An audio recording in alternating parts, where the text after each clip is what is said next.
ഭഗവാന് വിളമ്പാൻ പോവാണ്. ഭഗവാൻ ഇപ്പൊ ചോറ് വിളമ്പാൻ പോവാണ്. 3 തവി ചോറല്ലേ? 3 തവി ചോറാണ് ആദ്യം ഭഗവാന് വേണ്ടി മേടിക്കാൻ വിളമ്പുന്നത്. പാട്ട് പാടിക്കൊണ്ടേ വിളമ്പുള്ളൂ.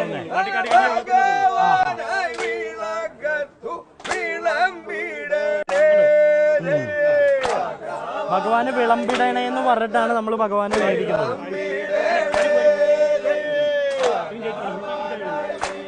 ഭഗവാനിന് പായസം മേടിക്കാൻ വേണ്ടി വെക്കുകയാണ്. ഭഗവാൻ എല്ലാം